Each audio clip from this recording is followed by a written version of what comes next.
तो फ्रेंड्स आइए इस वीडियो में हम लोग देखते हैं कि जो हमारा एंट्रोपी चेंज है वो आपका क्या क्या चीजें दिखने वाली है। तो एक बार आप थोड़ा सा अगर इक्वेशन की तरफ मूव करें तो हमने कल एंट्रोपी के लिए जो लास्ट वीडियो में हमने देखा होगा, तो मैंने एंट्रोपी के लिए कुछ हमने फॉर्मूला निकाला था। ठीक है, अगर आपसे सीधा सीधा कोई बोलता है क्या कि किसी भी प्रोसेस के लिए चेंज इन एंट्रोपी अगर आपको इक्वेशन फॉर्मेट में देना है तो एनी प्रोसेस के लिए बात करेगा, तो हम लोग क्या करेंगे, सीधा सीधा ds इज ग्रेटर देन और इक्वल टू लिख देंगे del Q by T, सीधा सीधा एनी प्रोसेस के लिए।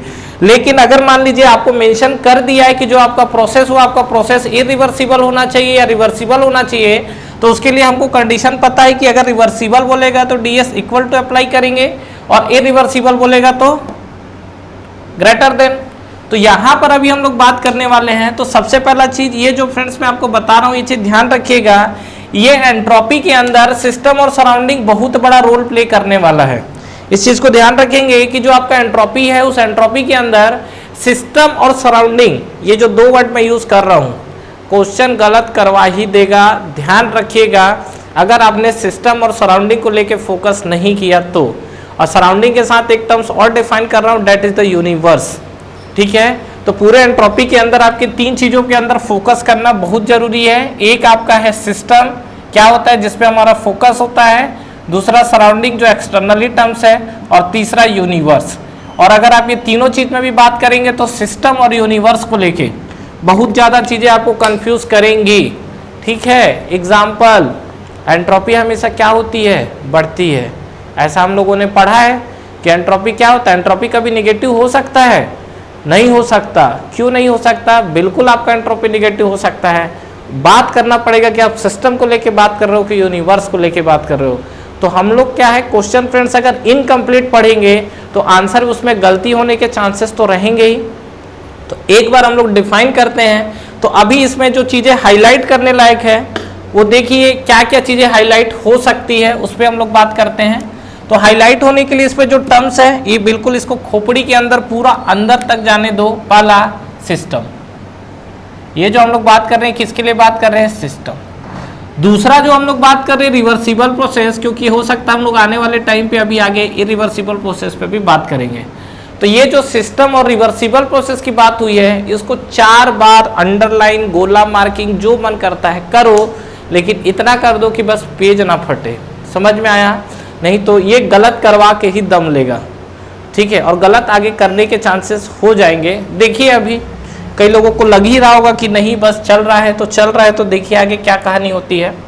पहला चीज, एंट्रोपी चेंज हमको निकालना है किसी भी सिस्टम के लिए। अगर आपने एक फॉर्मूला देखा तो फॉर्मूला आपको क्या दिखा है, फॉर्मूला आपको दिखा है ds equal to del Q by T। एक क्वेश्चन आपसे एग्जाम में ये पूछा हुआ है कि जो हमारा चेंज इन एंट्रोपी वो किस पे डिपेंड करता है। तो आपको ये चीज समझ में आ रहा है कि जो चेंज इन एंट्रोपी वो हीट ट्रांसफर पर डिपेंड कर रहा है, बिल्कुल कर रहा है। टेम्परेचर पे डिपेंड कर रहा है, बस यही चीजें लपटाती है। फॉर्मूले से तो दिख रहा है कि टेम्परेचर पे डिपेंड कर रहा है, लेकिन एक्चुअली एंट्रोपी की जो टेंडेंसी है, चेंज होने की टेंडेंसी है, वो हीट ट्रांसफर पर डिपेंड करती है, ना कि टेम्परेचर पे। अब ऐसा कैसे, ये तो फॉर्मूले में दिख रहा है। तो इस चीजों को समझना पड़ेगा। एंट्रोपी इसीलिए लोगों ने क्या है कॉम्प्लिकेटेड बना के रखा हुआ है। तो इसीलिए मैं आपको अभी तक कुछ भी ऐसा रटने पटने के लिए नहीं बोला हूं, ना हमको रटना है। बस हमको जो कंक्लूजन निकल के आ रहा है उसको हमको याद रखते चलना है, वो भी क्या है, सिचुएशन के अकॉर्डिंग। तो चलिए हम लोग बात करते हैं। ये कहीं ना कहीं जो आपका एंट्रोपी है किसके लिए डिफाइन हो रहा है, हीट ट्रांसफर के लिए। ठीक है, मतलब डिपेंड कर रहा है हीट ट्रांसफर के लिए। तो हम लोग हीट ट्रांसफर को ही लेके बात करने वाले हैं। तो मान लीजिए कि अगर मेरे पास सपोज ये जो हीट ट्रांसफर की बात कर रहा है, अगर मेरे पास कोई बॉडी है तो इस बॉडी में हीट ट्रांसफर कितने तरीके से हो सकता है। अगर मैं बॉडी बोलूं तो इस बॉडी में हीट ट्रांसफर कितने तरीके से हो सकता है। या तो ये बॉडी हीट लेगी, पहला कंडीशन, मतलब heat supply to the system. दूसरा हो सकता है हीट रिजेक्ट होगा, मतलब heat rejected from the system. और तीसरा कंडीशन क्या बोलता है, इस पे हीट का कोई भी इफेक्ट ना पड़े, मतलब हीट जो है इस पे कोई भी ना इफेक्ट पड़े। तो इसको हम लोग क्या बोल सकते हैं, जहां पर हीट का ट्रांसफर नहीं होता है उसको हम लोग कौन सा प्रोसेस बोलते हैं, एडियाबैटिक प्रोसेस। तो एक कहानी तो यहाँ से क्लियर है कि यही 3 कंडीशन में लेने वाला हूँ। तो इसमें टोटल 3 केस ले रहे हैं, बिल्कुल इजी केस है, लेकिन conclusion that is very important. ये हमारे पास जो 3 केस है, इसी 3 केस को लेके हम लोग बात करते हैं। तो देखिए बात करते हैं, हमारा सबसे पहला हम लोग डिफाइन करते हैं क्या, केस 1। ठीक है, तो केस 1 में आप देखेंगे तो reversible heat addition, reversible heat addition, ठीक है। और हीट एडिशन क्या है? ये प्रोसेस, ठीक है। इसको थोड़ा नीचे लिखते हैं ताकि हम लोग को आगे भी जाना है अभी। तो रिवर्सिबल हीट एडिशन प्रोसेस, ठीक है। इसमें अगर बात करेंगे तो क्या दिखेगा? देखिए इसमें हम लोग समझते हैं चीज़ों को। ये रिवर्सिबल हीट एडिशन जो प्रोसेस है आपका, तो सबसे पहला वर्ड देखिए, उसके बाद हम लोग क्या है चीज़ों को एक्सप्लेन करेंगे। रिवर्सिबल बोला हुआ है तो रिवर्सिबल का मतलब सीधा सीधा क्या समझ में आता है कि ये हम लोग अप्लाई कर सकते हैं, रिवर्सिबल प्रोसेस है। तो ये हम लोग लिख सकते हैं क्या? D S equal to del Q by T, बिल्कुल लिखा जा सकता है। रिवर्सिबल प्रोसेस है तो ये हमने लिख दिया क्या? Del Q by T. Clear है यहाँ तक? अब देखिए ये जो अगर मैं बात करूँ, ये हीट एडिशन प्रोसेस है। तो मान लीजिए कि सपोज ये मेरे पास कोई बॉडी है, ये हमारे पास कोई बॉडी है। इस बॉडी में आप क्या कर रहे हो? हीट सप्लाई कर रहे हो। तो जब इस बॉडी के अंदर आप हीट सप्लाई करोगे तो क्या कहानी होगी? ये जो आपकी बॉडी है इसमें हीट सप्लाई कर रहे हैं ना हम लोग, तो हीट सप्लाई करोगे तो क्या होगा? देखिए ये डी एस है, ये डेल क्यू बाई टी। बस आपको इतना भी जानना है कि ये वैल्यू पॉजिटिव आएगी कि निगेटिव आएगी। तो हमने चीज देखा है कि किसी भी सिस्टम के अंदर अगर आप लोग हीट सप्लाई करेंगे तो सिस्टम के अंदर हीट सप्लाई करने से वो वैल्यू हम लोग क्या कंसिडर करते हैं? पॉजिटिव। तो यहाँ पर अगर आप देखोगे तो डी एस, तो डी एस इक्वल टू ये क्या आएगा? मैग्नीट्यूड छोड़िए, मैग्नीट्यूड पे तो बात ही नहीं कर रहे हैं। डेल क्यू क्या आएगा? पॉजिटिव। तो ये वैल्यू आपको क्या मिली? पॉजिटिव। पॉजिटिव है, डी एस आपका जो है पॉइंट फंक्शन निकल कर आया, तो इसको सीधा सीधा मैं S2 माइनस S1 लिख दूँ तो कोई तकलीफ नहीं है। तो S2 minus S1 equal to क्या है आपको? पॉजिटिव। अब देखो S2 माइनस S1 की वैल्यू अगर पॉजिटिव आ रही है, मतलब डेफिनेटली यहाँ पे आप देखोगे तो S2 is greater then S1 दिख रहा होगा। ये S2 माइनस S1 अगर पॉजिटिव है तो definitely S2 is greater then S1 है। S1 is the initial entropy, S2 is the final entropy. तो फाइनल अगर आप देखोगे तो यहाँ पर जो आपको S2 दिख रहा है, S2 फाइनली क्या हो गया? इंक्रीज हो गया। मतलब आप यहाँ पे देखोगे तो यहाँ की जो फाइनल एंट्रोपी है वो फाइनल एंट्रोपी आपकी क्या हो गई? बढ़ गई। मतलब सीधा सीधा रिवर्सिबल हीट एडिशन अगर आप करते हैं किसी भी सिस्टम में तो उसकी एंट्रोपी क्या होती है? बढ़ती है सिस्टम में, ठीक है। बहुत खुशी की बात। तो सर हम लोग भी तो यही बोल रहे थे एंट्रोपी बढ़ता है, हमने कब कहा कि एंट्रोपी घटता है? ये तो मैं बोल रहा था, ठीक है। तो चलिए दूसरा केस हम लोग लेके चलते हैं। क्या? केस 2। केस 2 में हम लोग क्या लेके चले? जस्ट इसका reversible heat rejection process, reversible heat rejection process. तो ये रिवर्सिबल हीट रिजेक्शन प्रोसेस के साथ क्या कहानी होगी? रिवर्सिबल हीट रिजेक्शन प्रोसेस, पहला रिवर्सिबल है, तो रिवर्सिबल है तो यहाँ पर मैं अगर लिख दूं D S equal to del Q by T, तो कोई तकलीफ नहीं है। बॉडी बना दीजिए, हीट रिजेक्ट करा दो, लो हीट रिजेक्ट करा दिए। हीट रिजेक्शन पॉजिटिव होता है कि निगेटिव? निगेटिव होता है। तो डी एस की वैल्यू आपको क्या मिलेगी? ये आपको मिलेगी निगेटिव। आ जाओ, डी एस को हम लोग लिख सकते हैं S2 माइनस S1, ये आपको क्या मिला? निगेटिव। निगेटिव मिलने का क्या मतलब है कि ये कहीं ना कहीं S2 जो है वो छोटा जा रहा है, S1 बड़ा जा रहा है। मतलब S1 is greater then S2 जा रहा है, S1 बड़ा होगा तभी तो वैल्यू क्या आएगी? निगेटिव। मतलब यहां से अगर आप देखोगे तो final entropy, S2 is the final entropy, कम हो गई। जो फाइनल एंट्रोपी वो कम हुआ है। मतलब रिवर्सिबल हीट रिजेक्शन प्रोसेस में जो आपकी एंट्रोपी होती है वो एंट्रोपी आपकी क्या होगी? हमेशा डिक्रीज होगी। कहानी कुछ क्लियर हुआ? थोड़ा बहुत हुआ, ठीक है। अभी थोड़ा बहुत होने दो, अभी पूरा खोपड़ी के अंदर चले जाएगा। Case third. केस थर्ड क्या है? जब उस पर हीट का कोई भी इफेक्ट ना पड़े तो उसको हम लोग एडियाबैटिक प्रोसेस बोलते हैं। तो क्या मैं इसको रिवर्सिबल एडियाबैटिक प्रोसेस बोल सकता हूं? जो केस 3 है, अगर मैं इस केस 3 को रिवर्सिबल एडियाबैटिक प्रोसेस लिख दूं तो किसी को कोई तकलीफ नहीं है, कोई दिक्कत नहीं है सर, लिख दो, ठीक है, लिख दिए। यहाँ पे देखो पहली बात तो ये आपका ds रिवर्सिबल प्रोसेस है, तो ds इक्वल टू क्या लिख सकते हैं? Del Q by T. अब देखो फॉर एडियाबैटिक, तो अगर आप एडियाबैटिक प्रोसेस के लिए बात करोगे तो आपको क्या मिलेगा? यहाँ पर del Q equal to 0। Adiabatic process के लिए बात करोगे तो डेल क्यू क्या मिलेगा? आपको 0 मिलेगा। तो डेल क्यू 0 मिलेगा तो यहाँ पे आप बात करोगे तो ds इक्वल टू क्या मिला आपको? 0। तो ds इक्वल टू 0 का मतलब ये हो गया कि कहीं ना कहीं ये S2 minus S1 equal to क्या मिल गया आपको 0, और S2 minus S1 equal to 0 है, डेट इज इक्वल टू, इसको हम लोग लिख सकते हैं क्या, S2 इक्वल टू S1। अरे वाह, S2 इक्वल टू S1।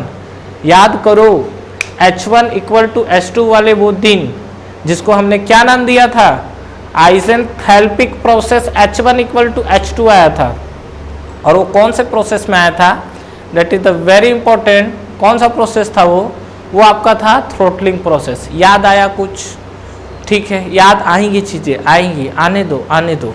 यहाँ देखो S2 इक्वल टू S1, तो इस प्रोसेस को हम लोग क्या बोल सकते हैं, H1 इक्वल टू H2 को जब हमने आइजेंथैल्पिक कहा था, तो S1 इक्वल टू S2 को हम लोग क्या बोल सकते हैं, आइजेंट्रोपिक। तो ये आपका प्रोसेस हो गया आइजेंट्रोपिक प्रोसेस। नाम आपने सुना है नहीं सुना है, ऐसा तो नहीं होगा कि नहीं सुने हो, ठीक है, सुना तो होगा ही। तो एक चीज यहां से मुझे ये कहानी समझ में आई कि अगर मेरा कोई भी प्रोसेस रिवर्सिबल एडियाबैटिक हुआ तो डेफिनेटली वो आइजेंट्रोपिक होगा। क्या बोला, कोई भी प्रोसेस अगर आपका रिवर्सिबल एडियाबैटिक हुआ, देख लो प्रूफ है सामने, अगर प्रोसेस रिवर्सिबल एडियाबैटिक हुआ तो उसको मैं आंख बंद करके आइजेंट्रोपिक लिख दूं तो किसी को कोई तकलीफ है नहीं है ना। तो इस चीज को पहले खोपड़ी के अंदर पूरा अंदर तक जाने देना है, क्या कि कहीं भी आज के बाद मुझे रिवर्सिबल एडियाबैटिक प्रोसेस दिखा तो मैं उसको आइजेंट्रोपिक लिखूंगा आंख बंद करके, ठीक है। अदरवाइज क्या होगा, क्वेश्चन बनेगा ही नहीं, सीधी बात है, क्वेश्चन ही नहीं बनेगा, ठीक है। तो ये चीज का कंसेप्ट आपको ध्यान रखना है। अब समझिए जो हम लोग बात कर रहे थे, हमारा फाइनल कंक्लूजन अगर आप देखेंगे तो फाइनल कंक्लूजन क्या निकल कर आया है, देखिए यहाँ पे कुल मिला के अब हम लोग ये बोल सकते हैं क्या कि मान लीजिए कि सपोज ये अगर बात करते हैं सिस्टम के लिए, ध्यान से सुनना, प्रोसेस अगर मेरा रिवर्सिबल हो, जो चीज लिख रहा हूं इसको बिल्कुल गांठ बांध के यहाँ दिमाग में जाने दो इसको अंदर। रिवर्सिबल प्रोसेस के लिए अगर मैं सिस्टम की बात करूं तो रिवर्सिबल प्रोसेस के लिए जो सिस्टम है इसकी वैल्यू आपकी पॉजिटिव भी हो सकती है, निगेटिव भी हो सकती है और जीरो भी हो सकती है, ठीक है। किस पे डिपेंड करेगा, depends on heat transfer, depends on heat transfer. तो कहानी कुछ क्लियर हुआ आपको, कहानी कुछ क्लियर हुआ है, ठीक है। अब समझिए चीजों को, यहां से एग्जाम में क्वेश्चन पूछा हुआ यह है कि for a system in a reversible process, ठीक है, the entropy is either increases, either decreases, remain constant या एनी ऑफ द अबव।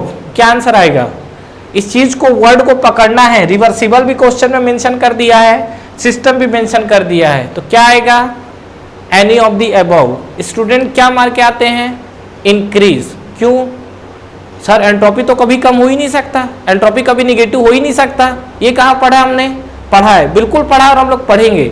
लेकिन ये जो टर्म्स आपने पढ़ा है ये आपने पढ़ा है यूनिवर्स के लिए, सिस्टम के लिए नहीं। आगे मैं पढ़ाऊंगा इस चीज को, हम लोग आगे बात करने वाले हैं।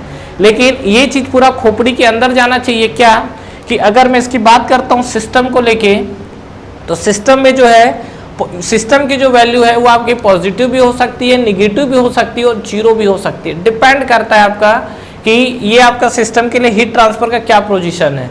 मतलब सीधा सीधा कंक्लूजन अगर देखें, if heat supply to the system या heat addition to the system entropy always increases. If the heat rejection from the system in a reversible process, then system entropy will be decreased, and when the reversible adiabatic process, तो reversible adiabatic process को हम लोग क्या बोलेंगे, आइजेंट्रोपिक। तो ये कहानी कुछ क्लियर हुआ। तो फाइनली अगर मैं यहाँ कंक्लूजन आपको लिखूँ तो एक कंक्लूजन मैं यहाँ पे लिख सकता हूँ, और ये कंक्लूजन आप बिल्कुल ध्यान रखिए, क्या कि कहीं भी ये चीज़ मैं बार बार बोल रहा हूँ, ठीक है, रिवर्सिबल एडियाबैटिक प्रोसेस दिखा तो रिवर्सिबल एडियाबैटिक प्रोसेस को मैं आंख बंद करके आइजेंट्रोपिक प्रोसेस लिख दूंगा, ठीक है। इसको बिल्कुल माथे पे लिख के चिपका लो, ठीक है।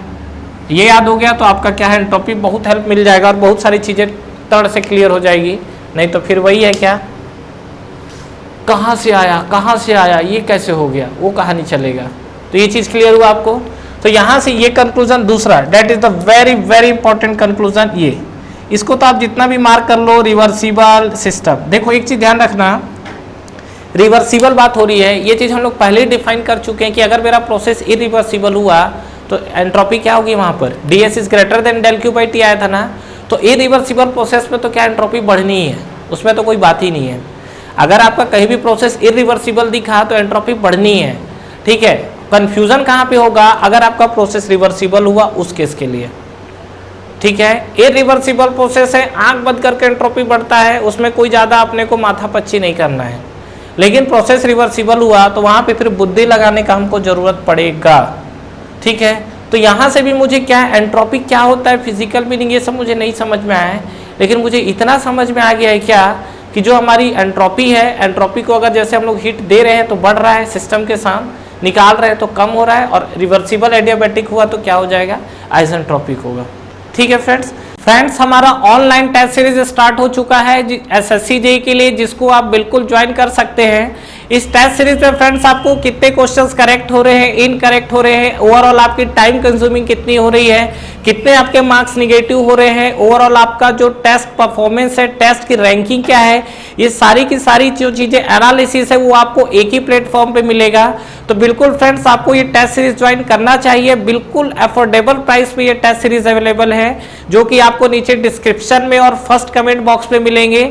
इसके अलावा इस पे फ्रेंड्स अगर आप 10% का एडिशनल ऑफ चाहते हैं तो आप मेरा प्रोमो कोड यूज कर सकते हैं। जो मेरा प्रोमो कोड है वो आपको नीचे डिस्क्रिप्शन पे मिलेगा। तो जब भी आप टेस्ट सीरीज को बाई करें, ये प्रोमो कोड को अप्लाई करें, इस पे आपको 10% के एडिशनल ऑफ मिलेंगे। तो ठीक है फ्रेंड्स, अगर आप इस वीडियो से रिलेटेड कंटिन्यू और भी अपडेट्स चाहते हैं तो आप हमारा टेलीग्राम चैनल को ज्वाइन कर सकते हैं। टेलीग्राम चैनल के लिंक भी आपको नीचे डिस्क्रिप्शन पे मिल जाएंगे। तो फ्रेंड्स इस वीडियो को लाइक करिए, फ्रेंड्स के साथ शेयर करिए और इस चैनल को सब्सक्राइब करिए, बेल आइकन प्रेस करना ना भूलें और एग्जाम्स की आप तैयारी करते रहिए। Wish you all the best.